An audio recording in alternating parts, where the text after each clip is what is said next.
ಬಹುಶಃ ಈ ಕ್ಷೇತ್ರದಲ್ಲಿ ಯಾರು ನಮ್ಮ ಎದುರಾಳಿನ ಸೋಲಿಸಲಿಕ್ಕೆ ಸಾಧ್ಯವೇ ಇಲ್ಲ ಅಂತ ದುರಹಂಕಾರದಲ್ಲಿದ್ದರು. ಏನು ನನಗಂತೂ ಅರ್ಥ ಆಗಲಿಲ್ಲ.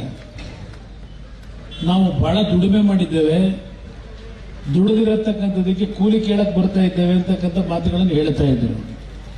ಅದು ಯಾವ ಕ್ಷೇತ್ರಕ್ಕೆ ಏನೇನು ದುಡಿಮೆ ಮಾಡಿದ್ರು ನನಗಂತೂ ಗೊತ್ತಿಲ್ಲ. ನಮ್ಮ ಕಣ್ಣಿಗೆ ಇದನ್ನ ಯಾವಾಗ ಸಾಕ್ಷಿ ಗುಡ್ಡೆ ಅಂತಾರೆ.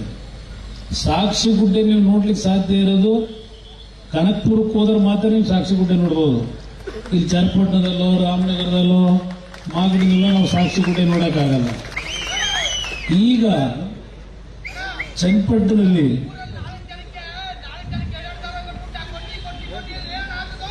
ಎಲ್ಲಡ ಈಗ ಚನ್ನಪಟ್ಟಣಕ್ಕೆ ಪಾಪ ಈಗ ವಕ್ರದೃಷ್ಟಿ ಬಿದ್ದಾಗಿದೆ. ದಯವಿಟ್ಟು ಚನ್ನಪಟ್ಟಣದ ಮಹಾಜನತೆಗೆ ಮನವಿ ಮಾಡ್ತೇನೆ, ನೀವು ಬಹಳ ಬುದ್ಧಿವಂತರಿದ್ದೀರಿ. ಚನ್ನಪಟ್ಟಣದ ಜನಗಳನ್ನ ಸುಲಭವಾಗಿ ಎದುರಿಸಿ ಬೆದರಿಸಿ ನಿಮ್ಮನ್ನ ಎಡಕಾಗಿ ಸಾಧ್ಯ ಇಲ್ಲ. ಯಾಕೆಂದ್ರೆ ಚನ್ನಪಟ್ಟಣಕ್ಕೆ ಸ್ವಲ್ಪ ಮಂಡ್ಯದ ಗಾಳಿ ಇದೆ. ಇಲ್ಲಿ ನಾನು ಇವತ್ತಿನ ನೋಡ್ತಾ ಇಲ್ಲ ಈ ಕ್ಷೇತ್ರನ.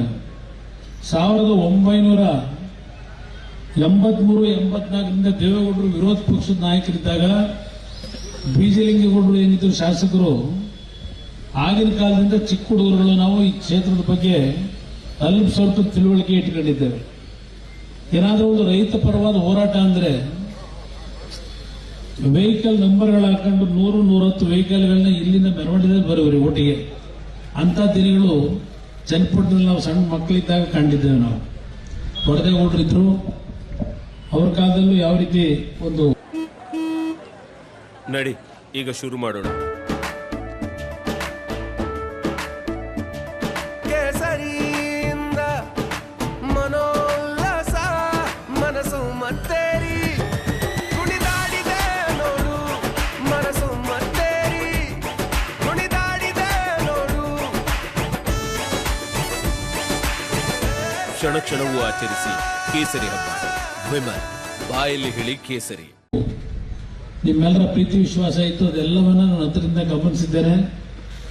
ಈ ಕ್ಷೇತ್ರದ ಜನತೆಗೆ ಮನವಿ ಮಾಡ್ತೇನೆ, ಯಾವುದೇ ಕಾರಣಕ್ಕೂ ದುರಂಕಾರಿಗಳು ದೌರ್ಜನ್ಯದಲ್ಲಿ ವರ್ತನೆ ಮಾಡ್ತಕ್ಕಂಥವ್ರು ಅಂಥವ್ರ ಬಗ್ಗೆ ಎಚ್ಚರಿಕೆಯಿಂದ ನಿಮ್ಮ ತೀರ್ಮಾನ ಇರಲಿ. ನೀವೆಲ್ಲ ಬುದ್ಧಿವಂತರಿದ್ದೀರಿ. ನಿಮ್ಮ ಕುಟುಂಬದಲ್ಲಿ ಅತ್ಯಂತ ಉತ್ತಮವಾದ ಶಿಕ್ಷಣ ಕೊಡಿಸಿರ್ತಕ್ಕಂಥ ನಿಮ್ಮ ಕುಟುಂಬದ ಮುಖ್ಯಸ್ಥರುಗಳಿದ್ದಾರೆ. ಅದಷ್ಟೇ ಅಲ್ಲ, ಕಷ್ಟಪಟ್ಟು ಕೃಷಿಯನ್ನ ಜೀವನದಲ್ಲಿ ಅಳವಡಿಸ್ಕೊಂಡಿರ್ತಕ್ಕಂಥವ್ರು.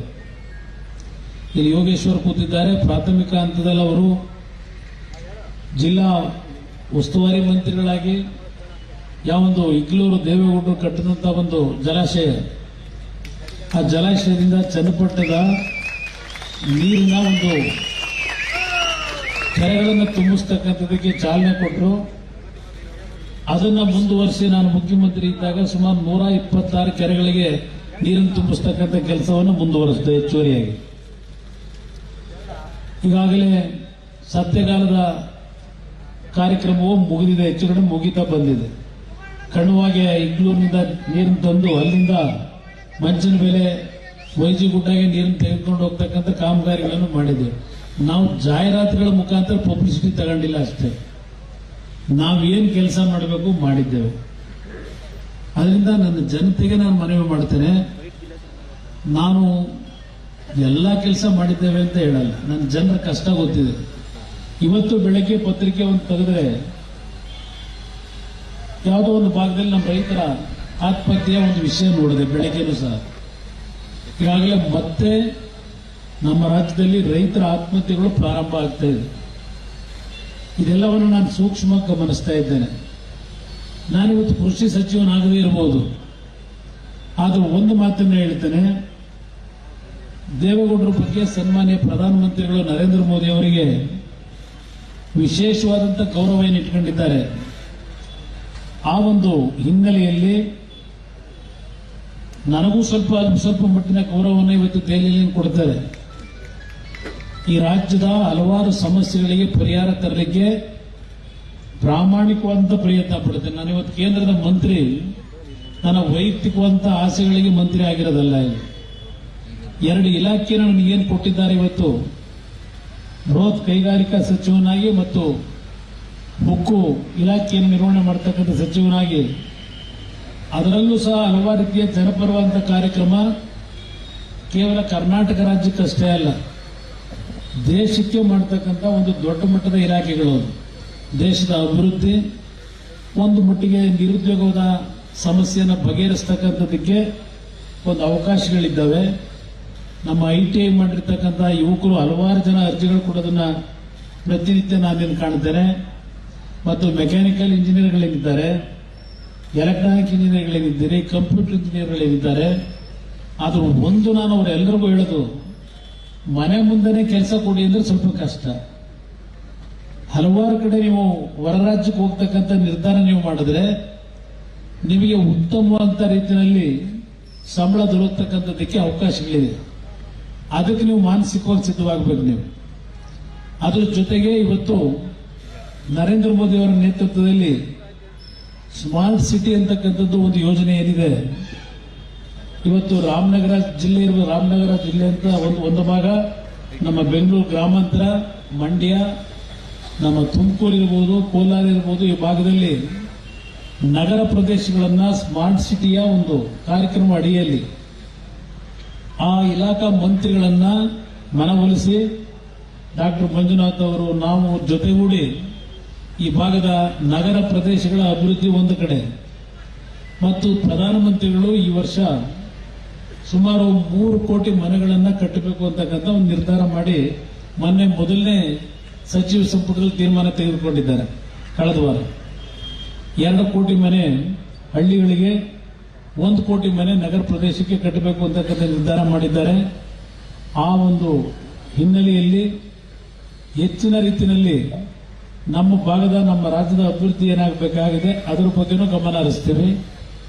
ನಿಮ್ಮಲ್ಲಿ ಕೈ ಜೋಡಿಸಿ ಮನವಿ ಮಾಡೋದು, ನಾನು ಎಲ್ಲೇ ಇರಲಿ, ನಾನು ಹುಟ್ಟಿದ್ದು ಹಾಸನ ಜಿಲ್ಲೆ, ರಾಜಕೀಯವಾಗಿ ಜನ್ಮ ಕೊಟ್ಟಂತವರು ರಾಮನಗರ ಜಿಲ್ಲೆಯ ಜನತೆ. ನಾನು ಚನ್ನಪಟ್ಟಣ ಇರ್ಬೋದು, ಮಳವಳ್ಳಿ ಇರ್ಬೋದು, ಕನಕಪುರ ಇರ್ಬೋದು, ಸಾರ್ತೂರು ಇರ್ಬೋದು, ಮಾಗಡಿ, ಆನೆಕಲ್ಲು, ಈ ಭಾಗದಲ್ಲಿ ರಾಜಕೀಯವಾಗಿ 96ರಲ್ಲಿ ಒಂದು ಜನ್ಮ ಕೊಟ್ಟಿದ್ದೀರಿ. ನೀವು ಕೊಟ್ಟಂತ ಆಶೀರ್ವಾದದಿಂದ ಈ ಮಟ್ಟಿಗೆ ಬೆಳೆಸ್ಕೊಂಡಿದ್ದೀರಿ, ನೀವೇ ಬೆಳೆಸಿರೋರು. ಯಾವುದೇ ಕಾರಣಕ್ಕೂ ನಮ್ಮ ಮೇಲೆ ಅನುಮಾನ ಪಡಬೇಡಿ. ನಾವು ಎಲ್ಲೇ ಇದ್ರೂ ಈ ದೇಹ ಇಡೀ ದೇಶದಲ್ಲಿ ಇವತ್ತೇನು ಹೋರಾಟ ಮಾಡಬೇಕಾದಂತ, ಸಂಚಾರ ಮಾಡಬೇಕಾದಂತ ಪರಿಸ್ಥಿತಿ ಇದ್ರೂ ಈ ಹೃದಯ ಇಲ್ಲೇ ಇರ್ತದೆ ಅಂತಕ್ಕಂಥ, ನಿಮ್ಮಲ್ಲೇ ಇರ್ತೀನಿ ಅನ್ನೋದನ್ನು ಮರಿಬೇಡಿ. ಯಾವುದೇ ಕಾರಣ ನಾನು ಎಲ್ಲೇ ಇದ್ರೂ ನನಗೆ ರಾಜಕೀಯವಾಗಿ ಜನ್ಮ ಕೊಟ್ಟಂತಹ ಈ ಜಿಲ್ಲೆಯ ಜನತೆಯನ್ನು ನಾನು ಮರೆಯೋನಲ್ಲ. ಮಂಡ್ಯ ಜಿಲ್ಲೆಯ ಜನ ಅತ್ಯಂತ ಮುಗ್ಧ ಜನ ಅಂತಕ್ಕಂಥದ್ದನ್ನು ನಾನು ಹೇಳಲಿಕ್ಕೆ ಬಯಸ್ತೀನಿ. ನೀವೆಲ್ಲ ಬಹುಶಃ ಮಂಡ್ಯಗೆ ಬಹಳ ಜನ ಹಲವಾರು ಬಾರಿ ಹೋಗಿದ್ದೀರಿ. 50 ವರ್ಷಗಳ ಹಿಂದೆ ಯಾವ ರೀತಿ ಇತ್ತು ಮಂಡ್ಯ, ಅದೇ ರೀತಿಯಲ್ಲೇ ಇನ್ನೂ ಉಳಿದಿದೆ, ಅದೇ ರೀತಿಯಲ್ಲೇ ಇದೆ. ಆ ಜನತೆಯಲ್ಲೂ ಒಂದು ಭಾವನೆ, ಕುಮಾರಣ್ಣ ಬಂದರೆ ಏನೋ ಒಂದು ಮಂಡ್ಯ ಜಿಲ್ಲೆಯಲ್ಲಿ ಒಳ್ಳೆಯ ಕೆಲಸಗಳನ್ನು ಮಾಡ್ತಾನೆ ಅಂತಕ್ಕಂಥ ವಿಶ್ವಾಸದಿಂದ ಇವತ್ತು ಆ ದೊಡ್ಡ ಬಹುಮತ ಗೆಲ್ಲಿಸಿಕೊಟ್ಟಿದ್ದಾರೆ. ಆ ಹಿನ್ನೆಲೆಯಲ್ಲಿ ನಿಮ್ಗೆ ಹೇಳ್ತೀನಿ, ನಾವು ಇನ್ನೂ ಹಲವಾರು ಕಡೆ ಹೋಗ್ಬೇಕು, ರಾತ್ರಿ 10 ಆಗುತ್ತೋ 11 ಆಗುತ್ತೋ ಗೊತ್ತಿಲ್ಲ. ನಾನು ಒಂದೇ ಮಾತಾಡೋದು, ಈ ಕ್ಷೇತ್ರದಲ್ಲಿ ಇವತ್ತು ಬಿಜೆಪಿ JDS ಎರಡೂ ಒಂದಾಗಿ ನಾವು ಕೆಲಸ ಮಾಡ್ತಾ ಇದ್ದೇವೆ. ಈ ಕ್ಷೇತ್ರ ಒಂದೇ ಅಲ್ಲ, ಇಡೀ ರಾಜ್ಯದಲ್ಲಿ. ಅದರ ಹಿನ್ನೆಲೆಯಲ್ಲೇ ಇವತ್ತು ನಾವು ಹಳೆ ಕರ್ನಾಟಕದಲ್ಲಿ ಮೊದಲನೇ ಹಂತದಲ್ಲಿ 14 ಸ್ಥಾನದಲ್ಲಿ 12 ಸ್ಥಾನಗಳನ್ನು ಗೆದ್ದು ಈ ಬಾರಿ. ಇನ್ನು 2 ಸ್ಥಾನದಲ್ಲಿ ನಮ್ಮ ಕೈಯಾರೆ ಕಳ್ಕೊಂಡಿದ್ದೇವೆ. ಅದು ನಾವು ಗೆಲ್ಲಕ್ಕೆ ಅವಕಾಶ ಇದ್ದಂಥದ್ದು. 14 ಸ್ಥಾನ ನಮಗೆ ಬೆಳೆಸಿರ್ತಕ್ಕಂಥ ಈ ಭಾಗದ ನಮ್ಮ ಸಮಾಜ ಏನಿದೆ, ನಮ್ಮ ಸಮಾಜದ ಜನತೆ 100ಕ್ಕೆ 80-85 ಭಾಗ ತಾವು ಕೊಟ್ಟಂತ ಶಕ್ತಿ ಇವತ್ತು ಈ ವಸ್ತು 14 ಸ್ಥಾನದಲ್ಲಿ 13 ಸ್ಥಾನ ನಾವು ಗೆಲ್ಲಕ್ಕೆ, 12 ಸ್ಥಾನ ಗೆಲ್ಲಕ್ಕೆ ಸಾಧ್ಯ ಆಯಿತು. ಅದರಿಂದ ನರೇಂದ್ರ ಮೋದಿ ಅವರು ನಿಮ್ ಬೆಳೆಸಿರ್ತಕ್ಕಂಥ ನಿಮ್ಮ ಮನೆ ಕುಟುಂಬದ ಅಣ್ಣನೋ ತಮ್ಮನೋ ಮಗನೋ ಅಂತಕ್ಕಂಥ ಭಾವನೆ ನೀವೇನು ಇಟ್ಟುಕೊಂಡಿದ್ರಿ ನನ್ನ ಮೇಲೆ, ಇವತ್ತು ನರೇಂದ್ರ ಮೋದಿ ಅವರು ನಮ್ಮನ್ನು ಗುರುತಿಸಿದ್ರೆ ಅದಕ್ಕೆ ನೀವುಗಳ ಕಾರಣ ಅಂತಕ್ಕಂಥದ್ದನ್ನ ನಾನು ಮರೀಲಿಕ್ಕೆ ಸಿದ್ಧ ಇಲ್ಲ. ಇವತ್ತು ನಿಮ್ಮಿಂದ ಅಂತ ಒಂದು ಅವಕಾಶ ಏನು ದೊರಕಿದೆ, ಪ್ರಾಮಾಣಿಕವಾಗಿ ನನ್ನ ಸಮಯ ವ್ಯರ್ಥ ಮಾಡಿದೆ. ನಾನು ಡಾಕ್ಟರ್ ಮಂಜಣ್ಣ ಅವರು ಇಬ್ಬರು ಸೇರಿ ಈ ಎಲ್ಲ ಭಾಗದ ಸಮಸ್ಯೆಗಳಿಗೆ ಪರಿಹಾರ ತರಲಿಕ್ಕೆ ಪ್ರಾಮಾಣಿಕವಾಗಿ ದುಡಿಮೆ ಮಾಡ್ತೀವಿ. ಸದಾಕಾಲ ಈ ನಿಮ್ಮ ಪ್ರೀತಿಯನ್ನು ಇಟ್ಕೊಂಡಿದ್ದೀರಿ. ನಾನು ಬರಲಿ ಹಳ್ಳಿಗೆ ಬರದೇ ಇರಲಿ, ನೀವು ಇಲ್ಲಿವರೆಗೆ ಬೆಳೆಸ್ಕೊಂಡ್ ಬಂದಿದ್ದೀರಿ. ಆ ಪ್ರೀತಿ ವಿಶ್ವಾಸ ಹೀಗೆ ಇರಲಿ. ಆ ಪ್ರೀತಿ ವಿಶ್ವಾಸಕ್ಕೆ ಎಂದೂ ಧಕ್ಕೆ ತರದೆ ಇಲ್ಲ. ಅದು ಗೊತ್ತಾಯ್ತು. ಅದು ಸರಿ ಅಣ್ಣ, ಸರಿ.